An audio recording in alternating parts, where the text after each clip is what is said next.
Hi, my name's Kevin Hicks. Welcome to the History Squad.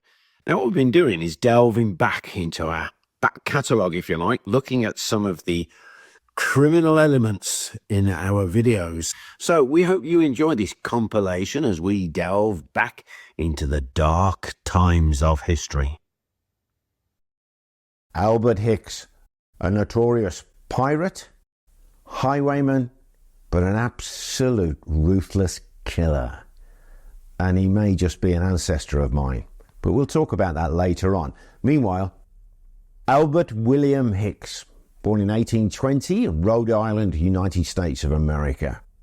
First 15 years of his life at home with his parents. He works on the farm. He's really good. Doesn't go to school, too busy working. He does engineering stuff on the farm, wheelwright stuff to save money for his dad. But what nobody realizes, he's bored out of his brains.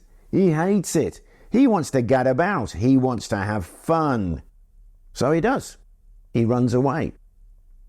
He realizes that he needs money, but he doesn't want to work for it. He's got to find a way. So he's at the railway station. He notices there's packages in the post, and he pinches one. Just a small package full of lace and ribbons and things like that. And he doesn't know what to do with it, so he throws some of it away, puts the rest in his pocket, and goes home. And he peddles the goods, he sells them to an itinerant traveller, and then he goes to bed with a few bits of money in his pocket. He's done it. Petty theft, naughty little boy. And the police wake him up in the middle of the night. Now, figure this. 15, petty theft. Handcuffs, dragged out, prison, 18 months, hard labour. But the little beggar escapes after 6 weeks. They put him in an iron ball chained to his legs, and he's breaking rocks. So he's got a hammer, so he breaks the chain, and he runs away. And he's captured. And they beat the hell out of him. He has a severe kicking. He is then given an extra 6 months on his sentence, and he's thrown into solitary confinement for a year. Now, when he comes out of prison, this is what he said. I'm going to read it from his statement. He said, "I fancied myself persecuted, wronged and ill-treated. I imagined the world had declared war against me, and I determined, as soon as my term of imprisonment should expire, to war upon the world and the people in it." Wow. So we've gone from a 15-year-old farm boy 2 years later to somebody who is ready to kill, ready to steal, and who hates the world. Albert Hicks is released from prison, goes home, can't settle, goes into town, works for a shoemaker because he'd learnt that trade whilst in prison, but he couldn't settle. He was too boring. So a sailor he will be, and he signs on board a ship. Little did they know they were signing on an absolute monster. Have a listen in his words. This is from his confession. "I no sooner got on board than I began making mischief amongst the crew, among whom I got up a series of rows and fights. I gratified my wicked and evil propensities with a total disregard of consequences, either to them or myself. I had no fear, nor did I care for anybody or anything." Well, there it is. He caused so much trouble. A lot of people suffered, but what happens is he starts to travel around the world. He goes down the east coast of South America. He goes around the Horn, comes up to Hawaii. On the way, they stop at one island to replenish with figs and coconuts. He's on the beach when local natives attack them. So they have a real hand-to-hand fight. He has a machete in his hand. From what I can gather, he kills a couple of them, and he thoroughly enjoyed it. His bloodlust was up. Now he goes on to Hawaii. He causes a mutiny. Then it's to Tahiti. He goes to all these different places, but each time he gets on land, he's a robber, he's a highwayman, he's a killer. Eventually he finds himself all the way back round on the east coast of the United States, then down to Mexico, where he and his friend Tom Stone make a fortune. They rob a ship, they turn the mutiny, but the ship is loaded with gold and silver. The crew, they're thrown overboard. Well, they're given a boat, from what I understand. Then the ship is sailed so far inland, they set fire to it, they row ashore. They've got loads of money there. So this little Mexican town, they buy a hotel. They can afford it, but they still rob people. Even though they were wealthy at this time, they are still robbing people. They are still raping. They are still killing. This is all they are bent on, really, having a great old time in their mind. But the authorities track them down, so they go inland. There they set up with a guest house, because they've still got bags of money. The authorities eventually track them there, so they hoof it all the way down to Montevideo. And these guys are going all over South America. Eventually, they get on board another ship, but it's shipwrecked in a great storm, and he loses his partner, Tom Stone.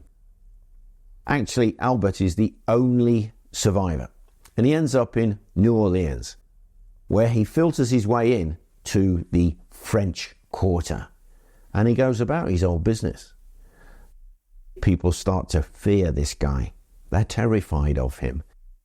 So he gets on board a ship, and he works his passage to Liverpool in England, then back to New Orleans, and then down to Brazil, where he causes mayhem again. And he keeps doing these little voyages until his reputation is kind of going before him.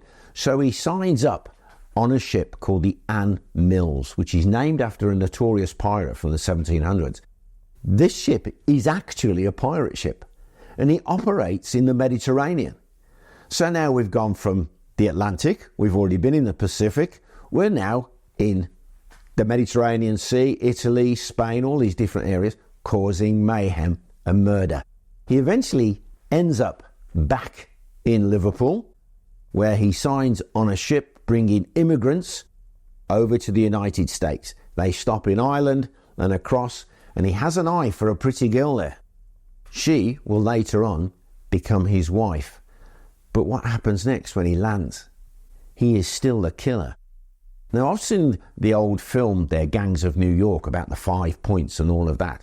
Well, I'll tell you this, what I've gleaned from the writings about this guy is all of the leaders of the various gangs of New York were terrified of Albert Hicks.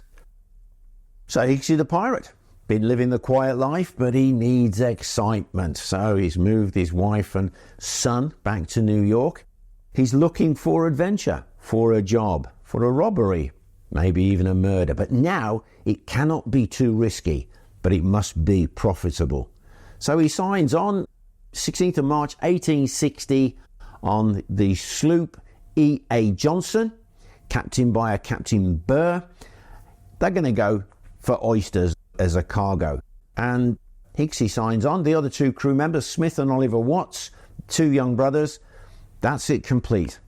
The captain is absolutely over the moon with Hicksy. Albert Hicks, he's got carpentry skills. He fixes up the boat. He works extra hard.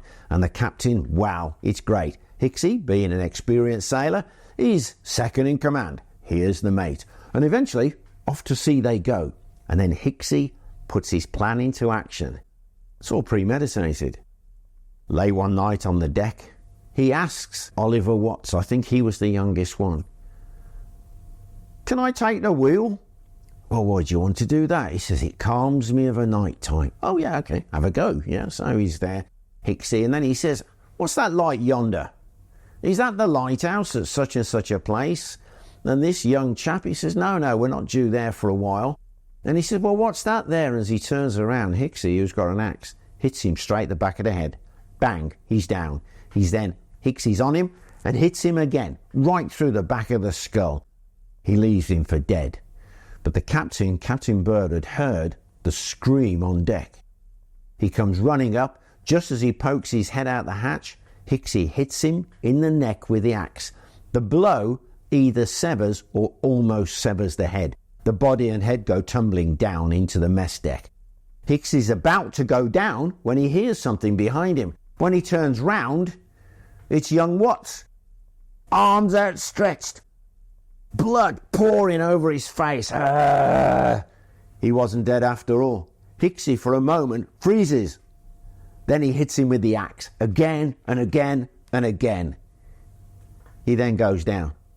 The other brother, Smith, getting out of his bunk. There on the floor is the captain's body and head, when Hicksy is on him.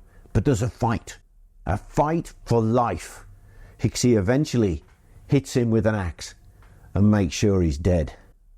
He then goes upstairs on the deck, gets a rope, ties the captain's feet and young Smith's feet, drag them upstairs and simply chuck them overboard. He doesn't care.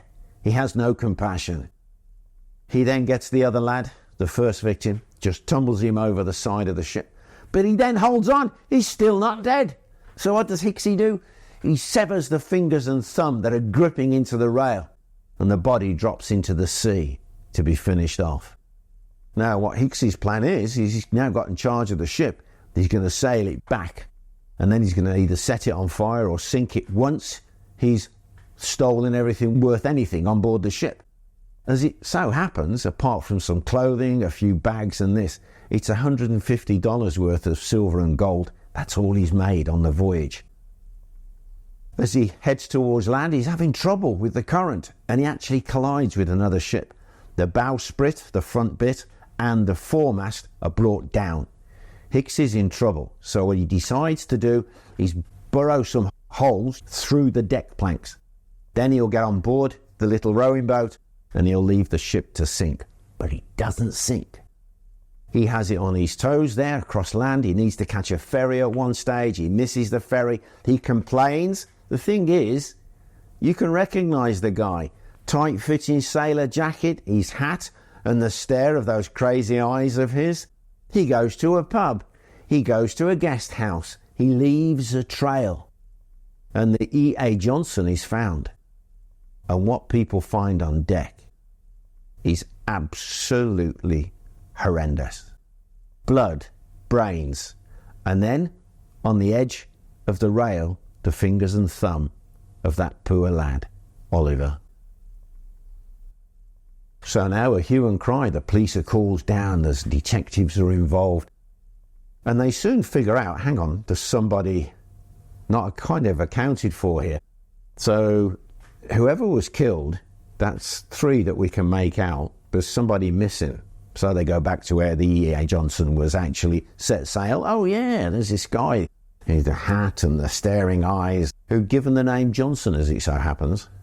So now they're on the trail of him. They go to the ferry. Oh yeah, he came through here, big bag on his, oh right, yeah. Go to the guest house, go to the pub. Oh yeah, he got drunk. Yeah, don't upset him though, his eyes are wild. And they go all the way to his lodgings in New York, but he's moved. And there they lose the track. Until the police put out a wanted poster and somebody says, yeah, I recognise him. He's staying in my accommodation, him and his wife and his little boy. And Hicks is arrested, middle of the night, fast asleep. And do you know what he says?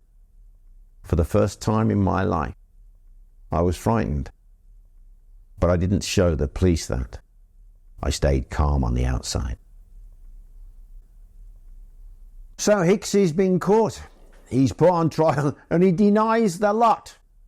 Even though he's got Captain Burr's watch in his pocket and property belonging to the brothers, God rest their souls, he eventually confesses, but there are conditions. He says, I will give you a full confession. I'll tell you everything, my life story. But the profits from it must go to my wife. She must be secured. And it's interesting because his wife had a problem with her eyes. She was possibly going blind. Even one of the detectives felt so sorry for her because she's completely innocent in this, that he gave her $10 out of the proceeds of the evidence. There's another rumour that Hicksy had treasure around the places and he told his wife where it was, but hey, that's more legend. Meanwhile, people are really interested in this because the brothers who'd been killed and Captain Burr were popular people and honest. So Hicksy the pirate, who will now be hanged, people want to see it. So he's going to be hanged on the 13th of July 1860, and boy is it going to be something. he's going to be hanged on Bedloes Island. He will be on the highest point so that more and more people can actually come to see. Now, as soon as he's condemned to death, thousands of people are bombarding the marshal's office, because now it's the responsibility of the marshals, because Hicks has been convicted as a pirate, which is a federal offence. So the marshals now are going to choose exactly where it's going to be. It's going to be a show. There's money to be made. 11,000 people will witness the hanging of Hicksy the pirate, and his face doesn't change. In amongst all of this, it's interesting to note that Hicksy spent the night, or part of the night, with his wife at Tomb Prison in New York, and there was a tearful parting, so he obviously cared for his wife.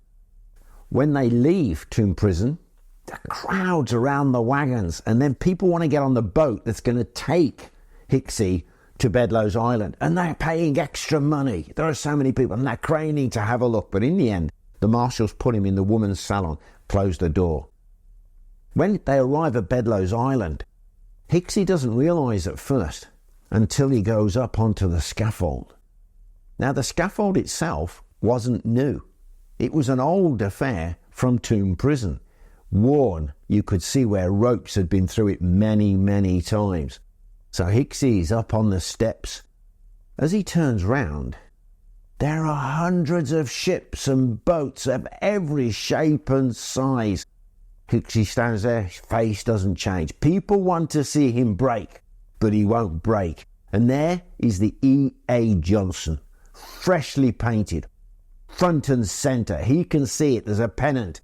E.A. Johnson. Doesn't crack him at all. Then the hangman comes up, and as he's about to put the hood, Hicksy just looks at him and says, "Get a move on, make it quick." The hood is down, the noose is on, but the way they hanged him, I'm going to show you, because I've made a model of it. Don't forget, this comes with a warning. So the gallows are erected on Bedloes Island, the most prominent place, so 11,000 people can watch him hang. He stands there, he can see all of the ships, the E.A. Johnson, his face doesn't crack. Just incidentally, the location where the gallows were placed, it's no longer Bedloes Island, it's Liberty Island. But of course, that didn't affect him. He has told the executioner, get on with it, make it quick. The hood has been put on. Now, this is why I've done the actual model. I've never heard of this way of hanging people, but in Tomb Prison, it was well used. Sometimes it was effective, sometimes they simply choked to death. The way they did it is off to the side is a hut, and that's where the executioner sits. He has a knife. The piece of rope goes to the top, and it's securing a heavy weight. He cuts the rope, the weight is then freed, down he goes, and he's hanged. In Hicks's case, it broke his neck. It was instant. And the 11,000 people who paid to watch were disappointed. They wanted to see him dance the gallows jig, but he didn't. But they left the body up there. Hicks's been hanged. When the body was taken down, they pulled the hood off, and his face was exactly the same as it had always been. That kind of a scowl. I don't know if it's a family trait or anything like that, because I have many DNA connections in New York, that whole coastal area. Oh my goodness me. Could this mean we are related? Now, this is all about the brutal and sadistic murder of a 14-year-old girl, Mary Clifford. She was murdered by a midwife, Elizabeth Brownrigg. This murder was so sadistic and brutal that even the hardened Londoners at the time were horrified at what had gone on. So before we go into the actual murder, which took place 1767 in the heart of London, the city of London, I'd like to just explain what it was like for a start off. Coal fires, open wood fires, oil lamps in the street. It was very smoky, very murky. Also, the pollution from other sources was disgusting. from the sewers, open sewers. And then something you might be familiar with from some of my other videos is open graves, where in the centre of London they had these cemeteries for the poor where they dug holes 5 coffins wide and they kept them open until they'd filled the hole, and then grave robbers. So there was this disgusting stench of pollution around this part of London at the time. So we're not looking at a nice Oliver Twist Hollywood London. We're looking at a grey, murky, almost lawless part of the world. So in amongst all of this pollution and poverty surrounding this area, you have the Brownrigg family. Now, James Brownrigg lived in Fetter Lane in the city of London. He was a plumber and house painter, so he had the 2 trades. He took in apprentices. He lived with his wife, Elizabeth Brownrigg, and their son, John. They had another son and a daughter. In fact, Elizabeth had given birth to 16 children, but only 3 had survived. So this put her in good stead for her trade as a midwife and also a layer out of the dead. So if somebody died in your family, you called out Elizabeth, she'd come along and she would lay out the corpse and clean it and all that kind of stuff. Now, their house was quite prosperous. It was a large house, and the upper story, they rented out rooms, so they took in lodgers. They also had their own male apprentices to help James Brownrigg in his work. Elizabeth Brownrigg, she could take in apprentices, but the apprentices that she could take in were foundling children from the workhouse. Now, the workhouse, they were quite small establishments, except for one, which was not far away, which was Bridewell. Bridewell was both prison, hospital, and workhouse. And what had happened here was there'd been a bit of a disagreement some years before, where the authorities were saying, are we overeducating these foundlings? Are we teaching them too much? Surely they should have a different kind of education, a vocational, where they can learn to be like a maid or something. So they come up with the idea that you could apprentice a foundling, boy or girl, and you took them on a month's approval, and if they were suitable, you then signed the documents and you had them for 2 years. You're teaching them a trade. And this is where it leads to the horrendous treatment of Mary Jones, Mary Mitchell, and finally the murder of Mary Clifford at the hands of Elizabeth Brownrigg. Now, as I've mentioned, the Brownrigg family were becoming quite prosperous. In fact, the description is they'd earned enough money to have country lodgings at the village of Islington at the north of London, where they could retire of a weekend and take the country air, escape the smoky air and the pollution of London. Now, Elizabeth Brownrigg was doing very well too. She was very busy with her midwife business. So she had taken on first 1, then 2 foundling apprentices. They were taken on as apprentice domestic servants, both girls being very young, I think 14 years of age. Now, for the first month, as they were taken on for approval, they were both treated fairly well, allowed to wear their own clothes. They were fed, watered, and not worked too hard. But once they were accepted as these domestic apprentices, things changed, and they changed dramatically for the worse. Now, these 2 young apprentice girls from the workhouse, you have Mary Jones and Mary Mitchell. Now, don't forget how young they are, around about 14 years of age, probably illiterate and under strength. They are now at the mercy of the Brownrigg family. They are fed scraps off the plates of the Brownriggs when they have finished their main meal. They are kept in filthy conditions and they worked quite hard. But it's what happens to Mary Jones that we have to focus on. You see, James Brownrigg and his son, John, they bully her. And as a result of this, she is slapped and punched by Elizabeth Brownrigg and called a filthy slut. Mary Jones receives the full attention of Elizabeth Brownrigg. She is stripped of her own clothes, put into lice-ridden rags, and worked doing domestic chores for 18 hours a day, and then only given a mat on the kitchen floor, the cold kitchen floor, to sleep upon. What's happening to this young girl is disgraceful, but the worst is yet to come. Now, Mary Jones, when she incurred the displeasure of Elizabeth Brownrigg, she'd be beaten, and beaten quite savagely. So she tried to escape several times, and each time she was captured, stripped naked, placed across 2 chairs, and then beaten with a whip. She was beaten so much it only stopped when Elizabeth Brownrigg needed a rest. Now, it was at this time that they discovered that Mary Jones was afraid of water. So Elizabeth Brownrigg would actually plunge her head into a pail of water and hold her head down almost to the point of drowning, and then lifted it up. This, a little bit later on, became a favourite pastime not only of hers, but of her husbands James and their son John, who apparently these 2 men abused poor old Mary in other ways too. It doesn't go into detail, but it just mentions that they abused her in other ways. And one of their fun things to do was when poor old Mary was on her hands and knees scrubbing the floor, they would pull her legs from behind her, creeping up on her, pulling her legs, and then plunging her head into the pail of filthy, disgusting water and holding it there to the point of drowning. Their favourite pastime. But this young girl, Mary Jones, she was tough, and she made several attempts to escape, but she was learning each time. The windows were barred. The doors were locked. She was forced to sleep under a dresser, actually in the Brownriggs' bedroom.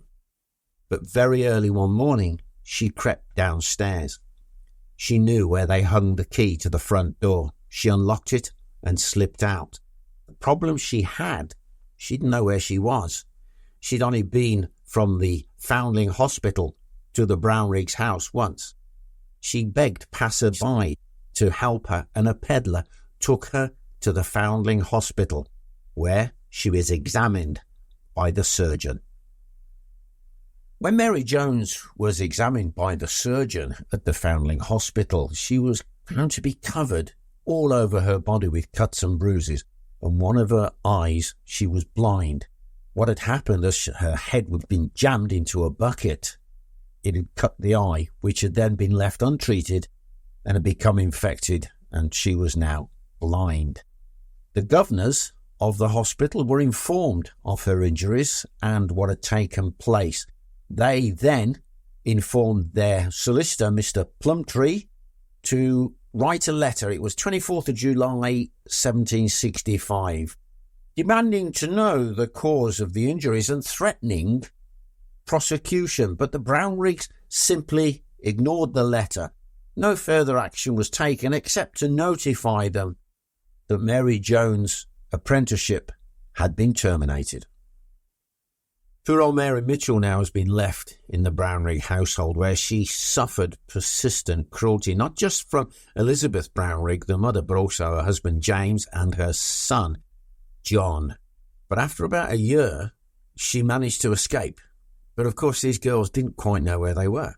And she was seen on the street by the Brownriggs' youngest son, Billy, who took hold of her and dragged her back to the house. In view of this now, they tightened up security. She was confined to the house and severely beaten for trying to escape. Ironically, on the 18th of February 1766, Mary Clifford was allocated to the Brownrigg household as an apprentice, a domestic servant. This was by the overseers of the Whitefriars precinct. Now, at first she was treated quite well. We would call this period, like a month or 2 months, approval, probationary period.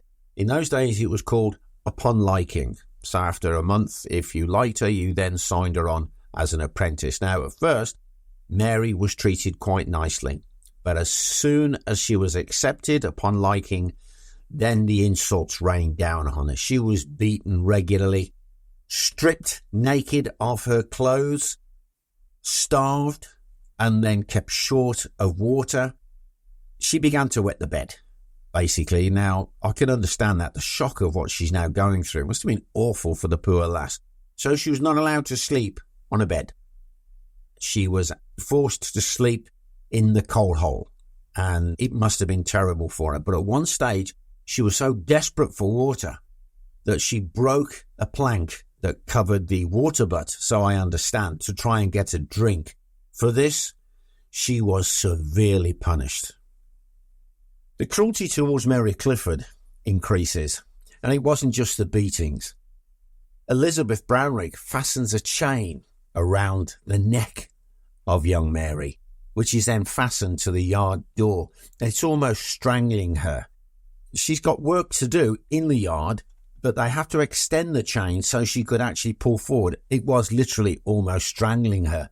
Now, that night, when she's thrown into the coal hole and locked in, the chain was still fastened heavily around her neck, and her hands were fastened behind her back.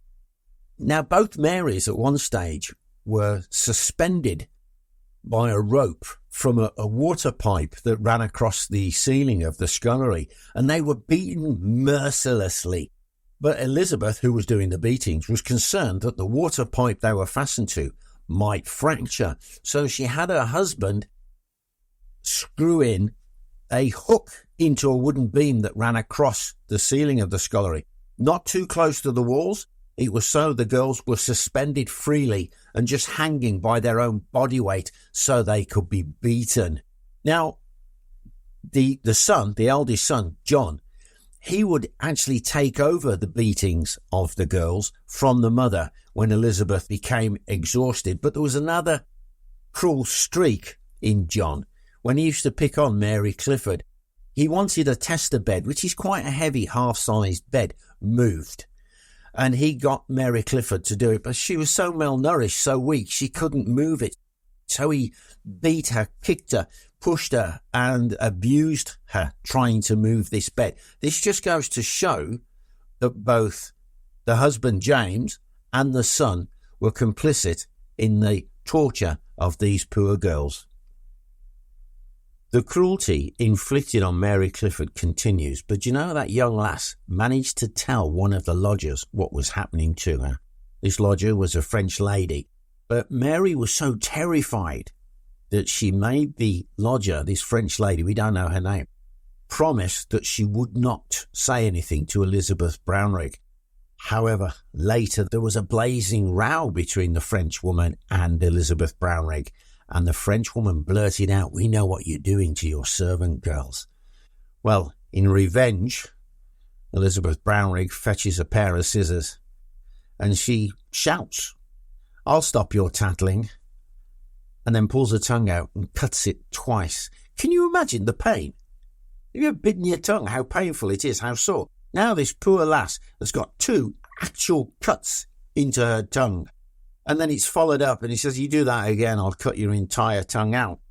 Then on the 13th of July, 1767, in the presence of Mary Mitchell, Elizabeth Brownrigg suspended Mary Clifford from the ceiling, stripping her naked, and then beat her so bad the blood dripped down her body off her toes and began to pool on the floor.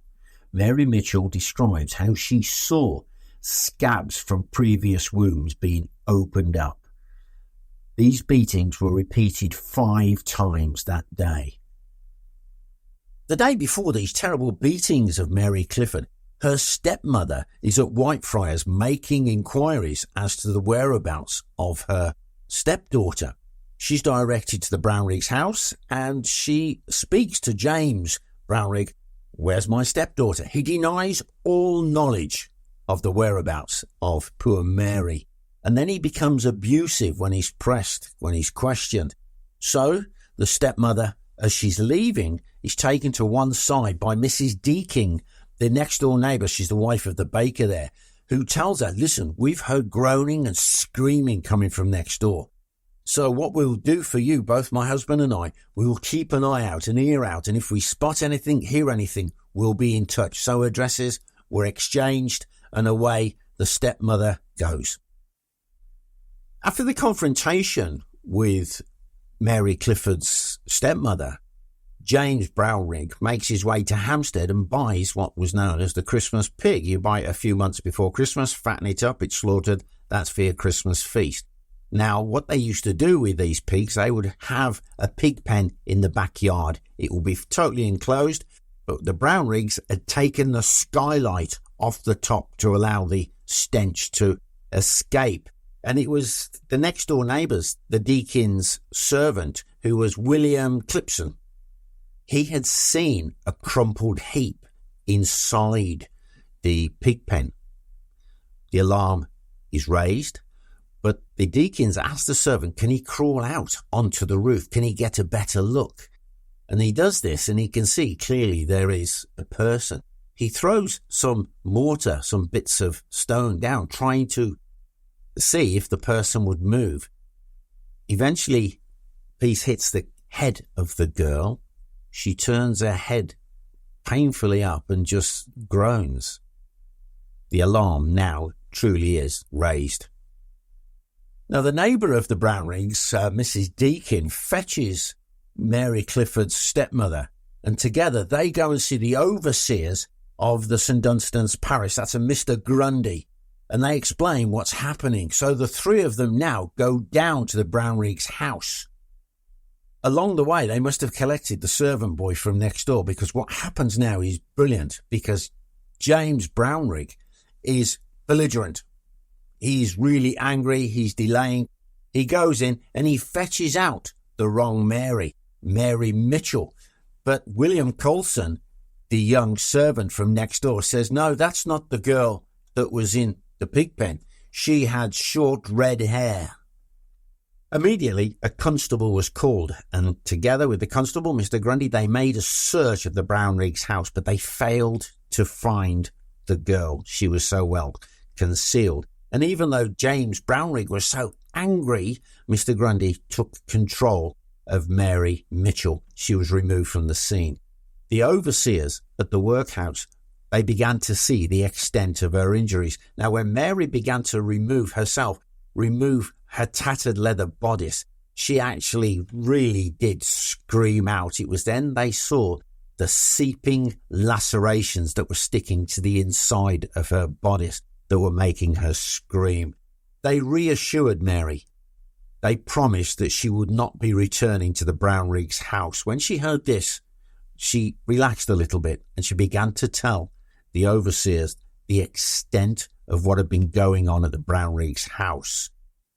She confirmed that Mary Clifford had been kept in the pig pen, but had been removed just before the search began, because she had seen her on the stairs. Determined to rescue Mary Clifford, Mr. Grundy fetched reinforcements and confronted James Brownrigg that they were going to make a thorough search of the house, and they then summoned a coach because they were going to arrest Mr. Brownrigg on suspicion of murder. When he heard that he may be taken to the lockup, he says, look, just give me half an hour and I will produce the girl, which they did. Now notice that, give me half an hour. These are delaying tactics. Eventually, Mary Clifford was produced. She'd been hidden in a cupboard under a cabinet in the dining room. When they saw her appalling state, the bruises, the fresh bleeding, the lacerations and the septic wounds, they were horrified. Immediately, John Brownrigg was arrested and taken to jail. But whilst he'd been stalling the authorities, Elizabeth and her son John Brownrigg had actually made good their escape. Meanwhile, both girls were examined by a doctor at the workhouse, after which they were conveyed to the Guildhall where the Lord Mayor wanted to question them. Now, Mary Clifford was so weak she couldn't walk the short distance to see the Lord Mayor, so she was conveyed in a sedan chair. After this, they were taken to St Bartholomew's Hospital for treatment. Unfortunately, on the 9th of August 1767, Mary Clifford would die from her injuries. A coroner's court was then summoned, and there was a verdict that Mary Clifford had been willfully murdered, and charges were laid against James and Elizabeth Brownrigg and their son, John. So, Elizabeth and her son, John Brownrigg, had actually had it on their toes. They'd escaped, but they'd gone via Petticoat Lane, where they purchased some different clothing. They disguised themselves. They took lodgings down in Wandsworth. They got a room upstairs in this lodging house. Now, the landlord recognised John when he came downstairs for a light for the candle. He saw him full length. Now, he had seen a picture of them in the local newspaper, so he reported it to the constables.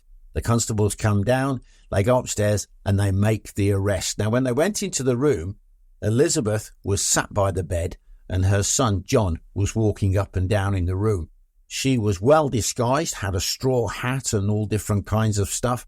He, John, was wearing a livery coat. Not even the neighbours who saw them come out of the lodging house said we wouldn't have recognised them. They were so well disguised. But now we have James, Elizabeth and John. They have all been arrested. So the news was out. Crowds were now gathering outside the mansion house because they'd heard that Elizabeth Brownrigg and her son John were due there to be questioned by the Lord Mayor. But however, what happened was all Sunday night and into Monday, Elizabeth Brownrigg was having convulsions and couldn't be questioned. So the Lord Mayor obtained a warrant from the coroner's court, and Elizabeth was actually incarcerated in Newgate Prison. Her son John, however, was sent to a different jail. So the trial was held at the Old Bailey in London on the 11th September 1767. All three of the Brownriggs, Elizabeth, her husband James and her son John, pleaded not guilty to the vicious murder of poor old Mary Clifford. Now, the main witness for the prosecution was Mary Mitchell, and she was a brave girl. She stood there in the middle of that court, the Old Bailey, don't forget, in front of a bench of her betters and the vicious glare of Elizabeth Brownrigg, and she gave evidence. She described the treatment to both her and her friend, poor old Mary Clifford, how the hook had been put into the beam to hang them both so they could be whipped. And they had no support. They would actually be whipped and would swing under their own body weight. She described all of the proceedings, what they were actually whipped with, sticks, whips, and the horse whip that belonged to James that was fetched from the stables to be used, both as a whip and as the other end, as a kind of a cudgel. She also described how one day Elizabeth Brownrigg got so angry with Mary herself, Mary Mitchell, that she grasped her head in her hands and then pushed her thumbs into Mary's eyes and then pulled the eyelids down across her cheeks so viciously that her eyes actually bled. Both the doctors and the coroner gave evidence at the trial, and the doctor recounted how he couldn't count the amount of wounds that she had on her body. Some of them were old and were festering. He could tell that a thin whip had been used to lash around Mary Clifford's legs, but the worst wound was upon her hip, and it was as wide as the palm of your hand. It was open and untreated. Her head had 6 wounds in it. Her throat was extremely swollen. Now, that had been from when the chain had been wrapped around her neck. Now, both girls were described as emaciated and starving.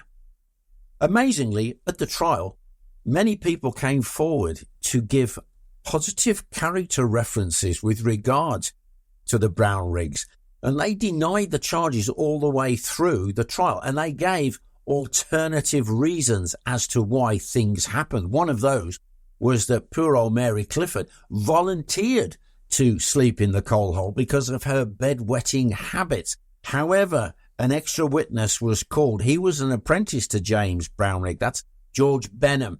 And he was witness to Mary Clifford actually being beaten by Elizabeth Brownrigg with the horsewhip. He gave evidence as to how he was ordered to take Mary Clifford down into the coal hole and lock her up. He describes how she was naked except for stockings and shoes upon her feet.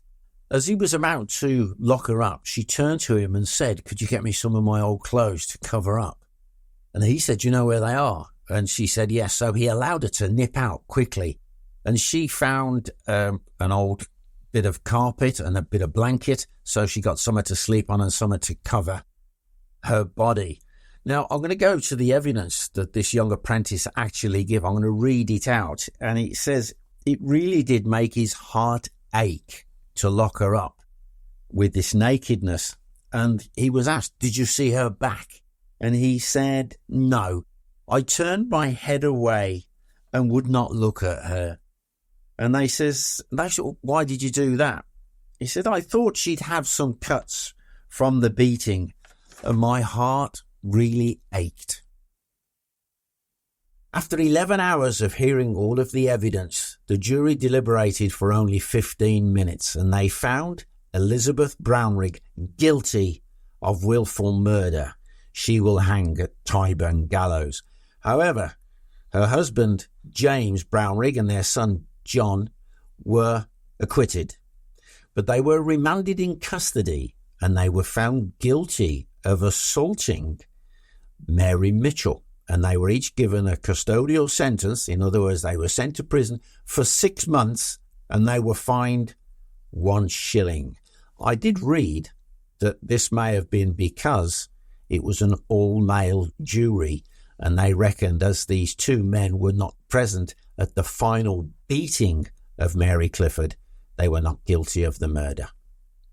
Even at the very end, Elizabeth Brownrigg did not consider herself guilty of the murder of Mary Clifford, but she was executed at Tyburn on the 14th of September 1767. The crowds that lined the 3-mile route from Newgate to Tyburn were vicious. They hated her. Everybody knew what she had done. They hurled abuse and other things at her. She went to her death and everybody cheered, "Hooray, hooray," as she dangled there. But due to the Murder Act of 1751, her body was to be taken from her place of execution to the dissecting tables, where tickets to watch her body being cut from flesh down to bone were like gold dust. Her skeleton was placed in a niche at Surgeons' Hall. But what gets me is this is an infamous murder, and Elizabeth Brownrigg is remembered for it. And I feel that it's unjust because her victims, Mary Clifford, Mary Mitchell, and Mary Jones, are largely forgotten in history. The victims of Jack the Ripper, the infamous murders of autumn 1888. East End of London, Whitechapel to be precise.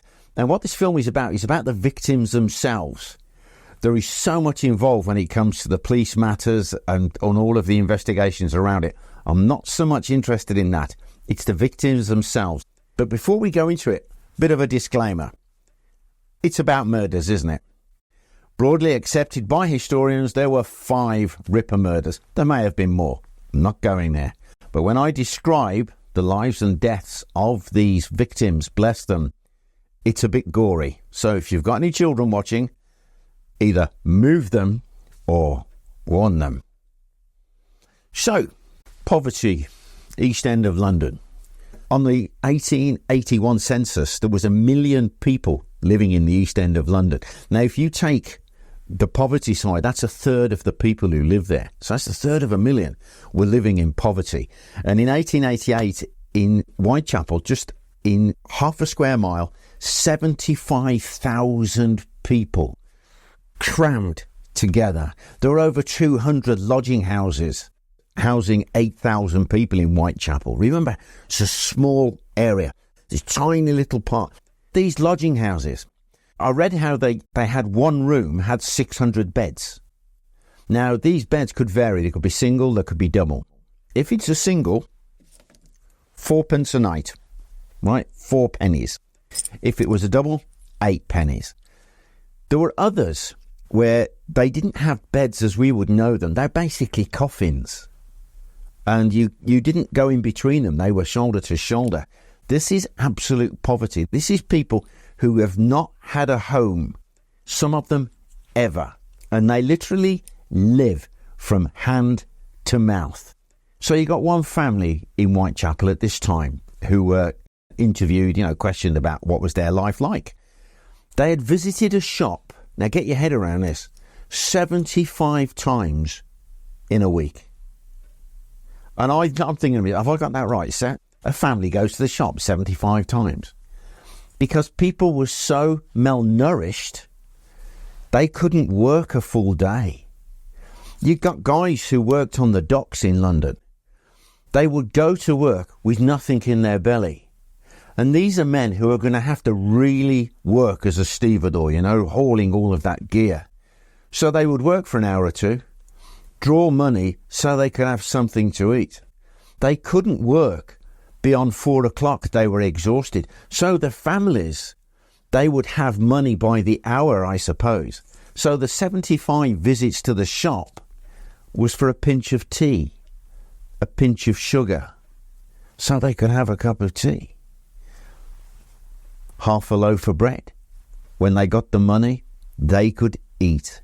Now, on top of all of this, there was a massive influx of immigrants coming in, mainly from Russia, Russian Jews, who were escaping the pogroms. And of course, where are they going to live? They're going to live in the poor areas. And this created an awful lot of tension at the time. Now, this Whitechapel area, there were parts of it, of course, where people lived fairly peaceable lives. But where the murders took place, this tight area where all of these lodging houses are, it was a warren of alleyways. They call it the rookeries. And it was dangerous.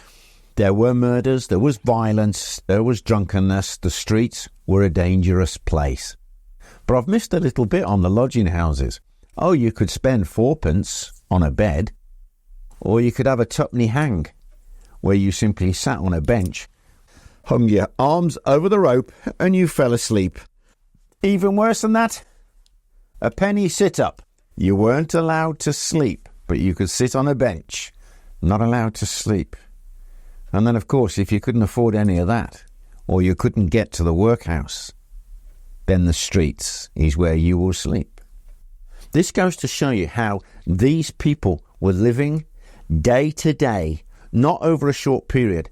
This was their lives. So, our first victim, Mary Ann Nichols, her nickname was Polly, 31st of August, 1888, Bucks Row, Whitechapel. There were two men going to work. It was 3:45 a.m. when they found her. Well, the one found her, then he called over to the other guy, come and have a look at this. He thought he'd found a whole pile of tarpaulin or something that would be useful. But what he found, of course, was the body of a woman. The area was so dilapidated. Lighting was very poor. And so these two men, they're looking at a woman in the semi-darkness. They can see that her skirts have been brought up. They can see blood around her throat. They're not sure if she's dead, if she's been raped. They talk about going to move the body. They decide not to. They're going to go off and find a police officer. As they leave the scene, it's just in the entranceway to a gateway there. They pull the skirts down for her modesty and go off to work, hoping to find a policeman on the way. They don't. A policeman, however, finds the body. And there he is with his bullseye police lamp looking down at this woman who's had her throat slit by the looks of it. Now, these police lamps aren't very good. I used to have one. They're basically a naked flame with a magnifying lens. He signals to another policeman. They come over. But, of course, the skirts have been pulled down. So you can't see what's happened elsewhere on the body.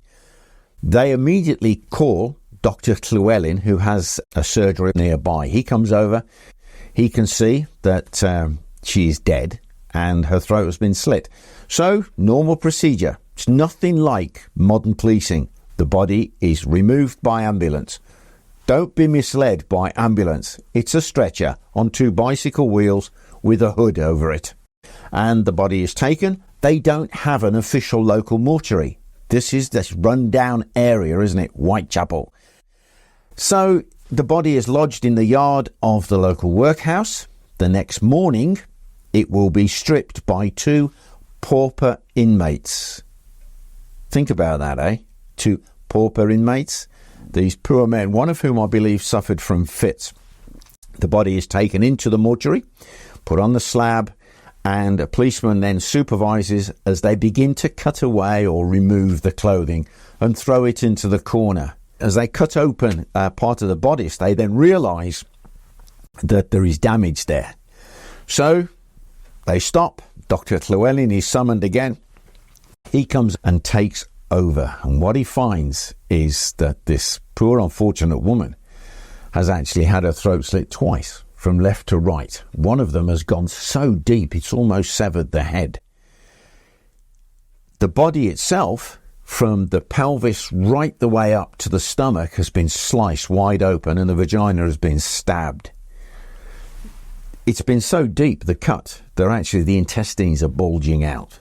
He reckons it was a knife that a shoe leather worker could use, something very similar to this, razor sharp. So it's a craftsman's knife, really. But they don't know who she is. And this is the sad thing, isn't it? Unless you read the books, unless you look into it, these are just victims. But Mary Ann Nichols was quite a girl, really. She was identified because of a piece of paper that said that she'd been into the workhouse. And so they backtracked, and somebody from the workhouse came down and identified that, yeah, it was Mary Ann Nichols. Polly, bless her. She's in her 40s. I've read different accounts of how old she was. 42, 47. She was in her 40s. She was born a Londoner. Her dad was a blacksmith. She was married. Her husband was a printer at Fleet Street. They had 6 children together. And it was after the 6th child was born that the marriage began to fall apart. Because of the evil gin, alcoholism. She leaves the marital home and she drifts. But she has an allowance of 5 shillings a week paid for by her husband. He stops the allowance when he finds out that Polly is making a living as a prostitute. He is summoned. Hi, why have you stopped paying? And when he explains that she's making a living, well, that's it. But the things that led to her death are heartbreaking, really. She was in a bit of a state. She'd lost some of her teeth. She'd been to the pub on the night before she was murdered, and she was drunk. She'd gone back to Wilmot's common lodging house, but she didn't have 4 pennies, less than the price of a loaf of bread for her lodgings. She was sat in the kitchen when the superintendent, I suppose you call him, came over and says, "Have you got your lodging money?" "No," says Polly, and she's thrown out. And she says, "Oh, don't worry, I'll soon get the money. I've got my jolly bonnet." Or worse to those effects, she got this nice hat. And off she went. And she met her fate. She was a real person. And all for the price of 4 pennies. Well, it cost her her life. So the next victim, bless her, Annie Chapman, another lady in her 40s. Her body was found at 6 a.m. on the 8th of September 1888 in the yard behind 29 Hambridge Street, Whitechapel. These dilapidated houses were crammed full of people. There were 17 people living in 29 Hambridge Street. Some of them had little businesses in the room. And her body was found in between the steps and the fence separating their yard from the next. It was obvious that she was dead, throat slit, and there were other things that had been done to the body. There was blood. A workman took a swig of brandy and then threw over a bit of tarpaulin over the body to conceal it. Crowds were gathering fast before the police could get there. When the police arrived, the doctor was called, Dr. Bagster Phillips, and he was like the modern equivalent of a scenes of crime officer. He ascertains that the intestines have been actually removed and placed on her shoulder. Now, the body was removed very quickly, and ironically, before it was placed on the ambulance, it was placed in the same coffin shell as our previous victim, Polly. Taken to the mortuary, and Dr. Bagster Phillips, he's getting angry about the conditions he has to work in, because 2 nurses had stripped the body down. Blood had been washed away. Clothes had been thrown into a corner. But what he found was how she'd been murdered. It looks like she'd been pounced on, possibly from the front. Her tongue was out, a bruising round the neck, so she'd been strangled, lowered to the ground, and she'd been slashed so deep that the head had almost been cut off from the body. But then when he lifts up the rest of the body to have a look, I've got it written down in some notes here because it's quite something. Strangled, throat slit twice, intestines cut out and placed on the shoulder, her uterus and appendages, upper part of vagina and posterior, 2/3 of the bladder had been entirely removed. And he reckoned they'd been removed with one slice of a knife. So he said in his report, obviously done by an expert. And it took time. So she'd been seen earlier on, about an hour before the body was found. So Annie Chapman, let's find out a little bit about her, shall we? Annie Chapman, the real person, not just a victim. She was a Windsor girl. Grew up not far from Windsor Castle. She married John Chapman. He was a coachman. There is a photograph actually of them on their wedding day. She seemed to have been doing all right. They had 2 children, a daughter and a son, and unfortunately the son was crippled. He couldn't walk. And then the demon drink gets involved. She used to be seen walking around the estate staggeringly drunk. So they parted. Very, very sad. But the husband used to send her 10 shillings a week allowance. Now, 18 months before her death, this stopped. And she found out that her husband had in fact died. And her children, her boy was put into a cripple school. And her daughter was sent away to a school in France. And we know nothing about that. But her movements after that are quite interesting because she did have another partner. Just common law, they used to lodge together. She took on a nickname Civvy or Civ because he used to make iron sieves. But she went down and down. And it's sad because she was a clever girl. She could crochet. She was good at selling flowers and matchboxes and things like this. But she would prostitute herself and not care. And of course, the alcohol is taking a big toll on her life. She's becoming malnourished. She's ill. She actually had a fight in her lodgings over some soap. She'd borrowed some soap and not give it back. And Annie got a kicking, as we would say. She got a black eye and her chest was really badly bruised. She was seen by a friend leaning against a wall. Oh, I'm so ill, she was saying. And then her friend gave her 2p for a cup of tea. So people did care. But then we go back to the 4p. Later on, she was in the lodgings, and it was obvious she couldn't pay the 4p for her night's lodgings, so she had to leave. A night watchman says he saw her, but the park keeper's wife at 5:30 in the morning saw her at the entrance to the yard to Hanbury Street with a man, and she heard them agreeing to do the business, apparently. So that was the last time she was seen alive. A real person who'd fallen on hard times. It was the jinn. Our next victim, the 3rd victim, what some people refer to as the double event. Elizabeth Stride, 30th of September 1888, was found in Dutfield Yard, which is just off Berners Street. The way the body was found, it's just after midnight. And there's a chap returning from selling jewellery or something. He's got his little pony cart.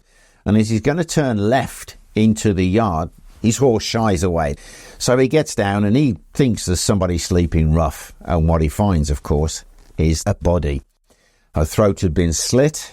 And in no time at all, there is the hue and cry and the crowd are gathering. The police turn up. The body is removed. And it's found that her stomach, her abdomen, has not been torn open. She has had her throat slit, similar to the others. Some people do put a question mark. Was this part of the Ripper murders? And it's interesting because she was seen in that location with a man having a bit of a row by a chap who was walking past. Israel Schwartz was his name. But he didn't want to get involved. What he saw, he thought it was a domestic argument. Now, what the evidence from the body reveals is that she was grabbed so fiercely from behind, because there was bruising in the neck and shoulders, that she was forced down to the ground, possibly strangled, turned over, and then her throat is slit. The murderer must have been disturbed, because he's had it on his toes. And you'll see with the next victim what happens next in this series of events. But let's go back to the victim herself. Let's find out about Mrs. Stride. We don't know that much about Elizabeth Stride, but we do know that she wasn't English. Her maiden name was Gustaf Dotter. She was from Gothenburg in Sweden, where she was known to be a prostitute, or registered as a prostitute. She'd had treatment, I think, twice for venereal disease. When she came over to England, when she emigrated to England, it was a bit of a step up, because she married John Stride. He was a carpenter in Sheerness. Apparently they set up a coffee shop and tried to run it. Now, I don't know for sure why that ended, either through separation, 1877, or death of John. She then migrates to the East End of London, to Whitechapel, where she shacks up with Michael Kidney. It's a come-and-go relationship. He understands that she likes to go off on a bender. She's a prostitute. So they do this business of drifting in, drifting out of their relationship. In the few years they were together, I think they were separated for 5 months. And it was always the same reason: drink. And that kind of almost ends the story, except for this one little kind of a twist, I suppose. Was Dr. Bernardo, the famous Dr. Bernardo of the Dr. Bernardo homes, actually visited a doss house where she was known to frequent 4 days before the murder. And he met a group of the girls in the kitchen, and he talks to them about the murders around Whitechapel. And the remark from one of the girls is, "Oh, he won't be able to kill me." And then 4 days later, he is actually one of those who identifies Elizabeth Stride. So at the time of the discovery of Elizabeth Stride's body in Dutfield's yard, Catherine Eddowes, Kate, was being released from Bishopsgate's police station, where she'd been held on drunken charges. Now, this Kate, Catherine, she was born in Wolverhampton, but her family moved down to London when she was at a very young age. She had a common-law husband, Thomas Conway. They had 3 children. Now, we're not sure why the marriage broke up. Either he was violent or it was because of her drunken behaviour. She did have another relationship, which continued to the time of her death, John Kelly. Now, the pair of them, they were quite a pair from the little bits that you can glean. They went hop-picking before her death, down into Kent in the summertime. Every year, people from the East End of London go down to Kent, the Garden of England, picking the hops. It was a bit of a holiday, out in the sunshine, away from the smoke of London. But unfortunately for Kate and John, it had been a bad harvest. They made no money. So they had to walk back to London, quite some distance. When they get back to London, luck is still against them. They've got no money. So for food, they pawn his boots and a spare shirt. Now, pawn, just in case you're not familiar with it, pawnbroking, you go in, you pledge something for cash, and you say you'll pick it up in 2 weeks' time. If you don't, it costs you a little bit more, then it'll be sold on. There was always 3 balls, 1, 2, 3, above the sign of pawnbrokers. And in Birmingham, where I come from, when I was a kid, it was 2 to 1. You'll never get it back. So they pawn the boots and the shirt. They have enough money for food, and they spend the night in what's called a casual ward. This is a room on the side of a workhouse where vagrants, people for one night who've got nowhere to sleep, can just spend the night. This is incredibly hard times. Now, the next day, John Kelly actually makes some money, and they're left with sixpence. So they have a choice, food or sleep, and they choose sleep. Now, John Kelly, he says to Kate, you take the fourpence, you have the doss bed. And she says, no, you need the sleep. So he has the 4 pennies for the doss. She has 2 pennies. She'll go to the casual ward. The next day, she's penniless. And she tells John that she's going to seek out her daughter, try and borrow some money. Well, somehow she found some money because she finds herself blind drunk. John, by the way, never sees her alive again. So on the evening of the 29th, about 8:30, a police constable Robinson finds Kate slumped against a wall in Aldgate Street. She's drunk, totally blotto. He tries to stand her up. She falls down. Now, I've done this as a police officer myself. Not the falling down, but trying to lift up a drunken lady. It's difficult. Anyway, he manages to do it. He arrests her for drunkenness, gets her to Bishopsgate Police Station, where they simply put them in the cells to sober up. Yeah, they don't hold them over for the magistrates to find them. It's a waste of time, a waste of money. 12:15 in the morning, she wakes up, and at 1 a.m. she is released. 45 minutes later, she's dead. The last time Catherine Eddowes was seen alive was at 1:30 in the morning, when a witness said she saw her outside Mitre Square with a man. This must have been the killer, because at 1:44 a.m, Police Constable Edward Watkins discovered the body in the far corner of Mitre Square, totally mutilated. Now, the square was very poorly lit and surrounded by very tall warehouses, but the killer only had around 10 minutes to perform the killing and then the mutilation. So the body was recovered from the scene, and as they undressed the body ready for the post-mortem, her ear, literally that had been severed, fell out of her clothing.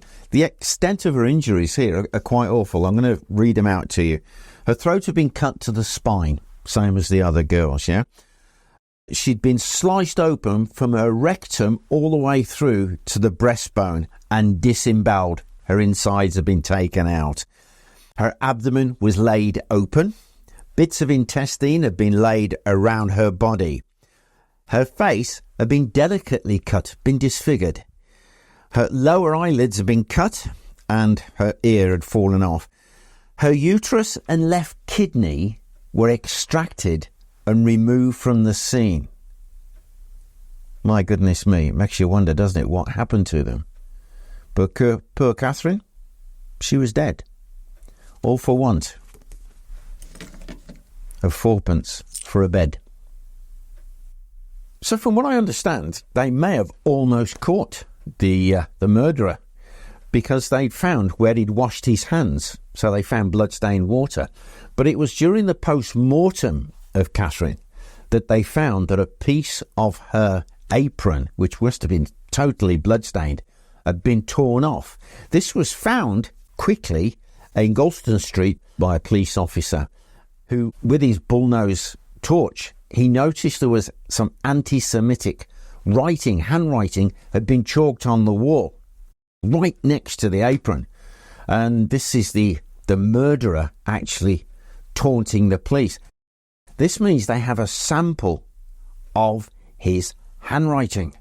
This is brilliant. Now, as a modern police officer, freeze the scene. Everything would be done.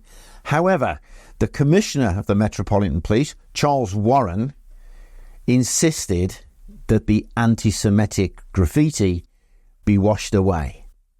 Senior detectives took him to task about this. No, just leave it for now. We'll cover it up. We need it photographing.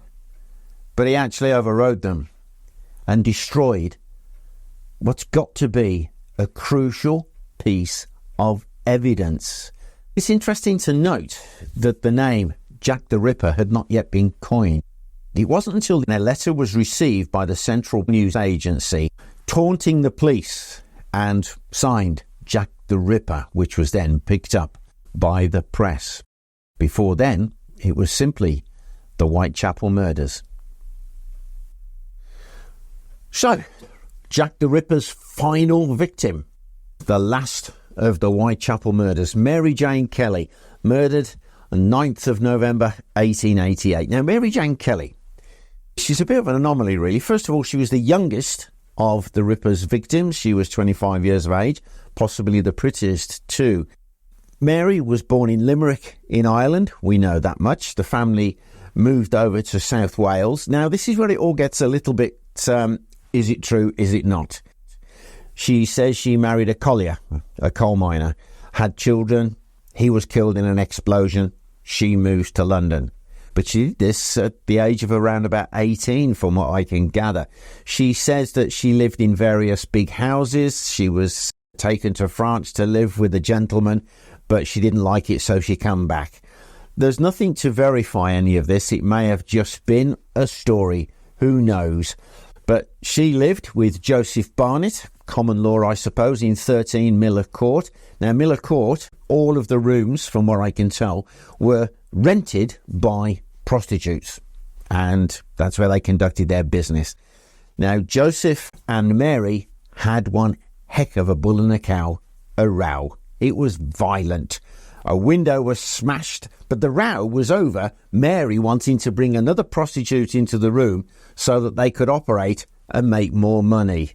Well, Joseph Barnett left. And it's a sad reflection here, because Mary was already 3 months in arrears with her rent, and she was drinking more and more heavily. Mary Kelly's last night on earth was spent mainly in the pubs at Commercial Street, but she was seen at 11:45 p.m. going into Miller's Court with a man.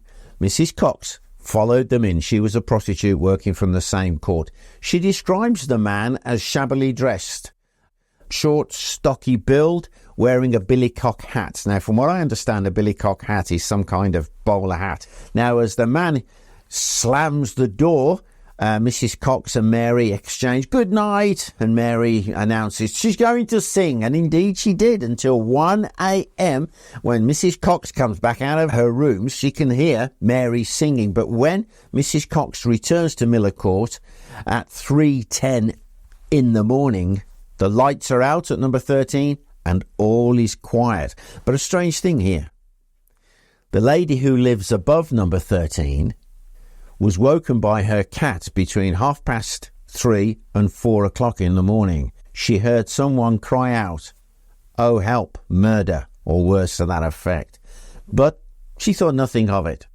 There was always something going on in Miller Court, so she simply rolled over and went back to sleep. 10:45 a.m. in the morning, Thomas Bowyer, a shop assistant working for the owner of Miller Court, is sent round to number 13 to get some rent money out of Mary. He knocks on the door. There's no reply. Of course there isn't. He then goes round to the window. He can't quite see in, so he pushes the rag that's been stuffed into the hole of the broken pane there. What he sees horrifies him. He can see the body, of course, but on the table, lumps of flesh. He runs back to his boss, tells him what he's seen. The police are contacted. They turn up at the scene, but they do not enter. This is going to be held ready for the Commissioner of the Metropolitan Police to have a good look at. Superintendent Arnold is there. The crowds are gathering outside. People are shouting, newspaper boys, "Murder, murder, what's going on?" But at 1:30 in the afternoon, the Commissioner still hasn't turned up. So Superintendent Arnold decides to effect an entry. When the police entered number 13 Miller Court, what they found must have been horrendous, and it's reported here in the Illustrated Police News. I'm going to read the report to you, so bear with me. It was reported that the throat had been cut right through with a knife, almost severing it from the body. The abdomen had been partially ripped open and both breasts cut from the body. Her left arm, like the head, hung by skin only. Her nose had been cut off. Her forehead, skinned, and thighs right down to the feet had been stripped of the flesh. Her liver and entrails had been wrenched away. Entrails and other portions of the frame were missing, but the liver was found placed between the feet of the poor victim. Flesh from the thighs and legs with breast and nose were placed by the murderer on a table, and one of her hands was pushed into her stomach. Do you know, the police actually had the crime scene this time photographed. I'm not going to show you this photograph because really it is quite horrendous and I don't want children to be looking at it. So there is a link in the description to what really was one of the first crime scene photographs ever taken. The inquest into Mary Kelly's death was held shortly afterwards, and it was ascertained the cause of death was her throat had been slit and she had been murdered. But the inquest was cut short. It was terminated all of a sudden. Witness statements hadn't been taken, and indeed one witness apparently hadn't been called at all, and he may have seen the murderer. Crucial evidence could have been lost because of this. But hey, Mary Kelly's murder, it was the last murder by Jack the Ripper, the Whitechapel murders. Jack the Ripper's reign of terror lasted only for a few short months in the autumn of 1888, but yet the mystery still continues to this very day. But despite all of the theories and the suspects who were interviewed, no one was ever brought to justice for the hideous crimes committed against these 5 poor women. Some of them wanted nothing more than 4p for a bed. That's part of the thread that runs through this, isn't it? Poverty, alcohol, feeding a habit. We can draw parallels from that to this very day. This is the London medieval murder map. What's that, may you ask? Well, actually, it's been put together by the University of Cambridge, and it's an interactive map. It's brilliant. You can look it up. Details in the description. It covers 142 murders in London at the medieval times, 1300 to 1340. And what we've done is chosen a few of those murders, and we're going to have a little delve and see what went on in the murky medieval streets of London. So before we actually delve into these murders, I must explain the information is from the coroner's courts, and so the records stand from the coroner. They're not the actual court case, they're not being put on trial, it's simply the facts about the murder as far as the coroner was concerned. So the first case, the arrest and death of Ralph Fitzpierce, 18th of October 1316. Ooh, old Ralphie must have been a bad un, because 2 other men actually reported him. They informed on him, and the sheriff, Hammond of Chigwell, isn't he great names, was ordered to apprehend him. So Hammond gives the order to his sergeant-at-arms, Roger at Week. That's another name, isn't it? To apprehend this bad un, Ralph. Well, they can't find him at first, but eventually they track him down. They found where he was living, and the sergeant-at-arms, Roger, goes to arrest him, apprehend him on his own. And he shouldn't have done that, because as I said, Ralph was a bad un. He resists the arrest. He resisted arrest with one of these, and he hit the sergeant-at-arms over the head with the sword, causing a wound. There was a struggle. The sergeant-at-arms drew his knife, and he managed to plunge it into the waist of Ralph. It plunged in 5 inches, causing a wound 1 inch wide. So, with the aid of local people who had heard the sergeant-at-arms crying out, Ralph was conveyed to Newgate Prison, where he later died. Now there's a surprise. Interestingly though, during the court of inquiry, the coroner's court, it was asked, did the sergeant-at-arms resign? And they went, no, he hasn't resigned at all, because what he was doing was keeping the king's peace. And don't forget, the crowd came to his aid when he called out. That is a real positive thing. But they actually put him on trial, and he was admonished. No case to answer, because old Ralph there, he was a bad un, and he paid the price. So our second case is titled Pierced by the Purses. Monday of Pentecost 1324 in Bishopsgate, London. The body of poor Nicholas, servant to Simon of Nottingley, I do love these names, was found dead at the entrance of William of Pontefract's house in Bishopsgate. He'd been murdered. So the coroner opens an inquiry, and with the sheriff, they visit the scene of the murder. A jury is sworn in to carry out an investigation. They are from local people from Bishopsgate. They're at the house of Alice of Witney, a prostitute. And this is where the story unfolds, because 3 men, so it would appear, beat young Nicholas half to death, and then he was finished off with a knife. The men concerned were all servants to Lord Percy. We've got Henry Crock, who was Lord Percy's attendant. We have one, Thomas, who was a servant to the cook, and William de Marsh, who was the master of horse for the Percys. So these servants, they're important. But this is the nasty thing. They kicked old Nicholas half to death. And then William, nastily, used a knife very similar to this, and he plunged it straight through his right breast, through Nicholas's right breast, and thrust it so hard it went halfway down through his body. They then had it on their toes. They ran away. However, as it so happens, William de Marsh was apprehended, and he was then placed in jail at Newgate Prison. As I say, we don't know what happened to him, because this is just the coroner's report. It is not the criminal proceedings. But I like to think that the beggar was hanged. This final case of ours that we're looking at really does strike home, if you like, because it involves somebody being shot with an arrow from a longbow, but right in the heart of London.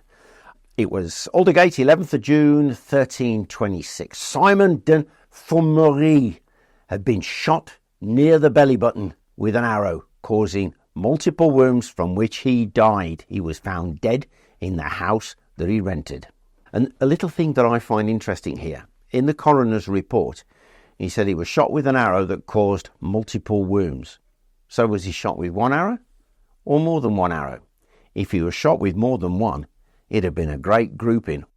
So it transpires that Simon had been shot 2 days before, on the 9th of June. What had happened was this: sunset. 2 massive gangs of apprentice lawyers, one set from York, the other from Norfolk, had fallen out big time. And they clashed, drawn swords. Church bells were ringing in alarm, and a large crowd had gathered, alarmed at what was going on in their streets. So you imagine the scene. Great numbers were involved, so the Court of Inquiry says. Swords clashing, church bells ringing, people frightened for their lives and for their property. When David Apada, together with 12 other servants, step out into the street of their master's house in St. Martin-le-Grand and watch the proceedings. Now, I don't know how, but David produces a longbow. Now, the Court of Inquiry reckoned he'd been egged on by the other servants. He simply draws his bow and shoots straight into the crowd. He hit his mark. The arrow has entered right near the abdomen, the belly button of poor Simon, who falls to the ground. Meanwhile, David, together with one other of the servants, have it on their toes. They disappear as fast as they can. And as far as I can tell, they weren't found. However, the 11 remaining servants were arrested.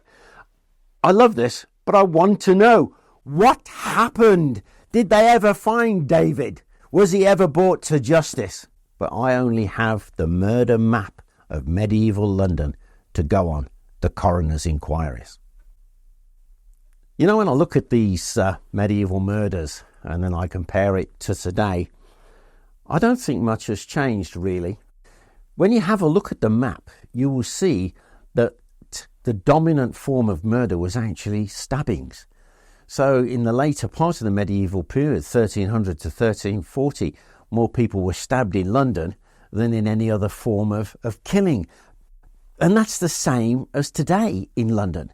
Last year, 2022, out of the 109 murders committed, 9 were shootings, but 69 of them were fatal stabbings.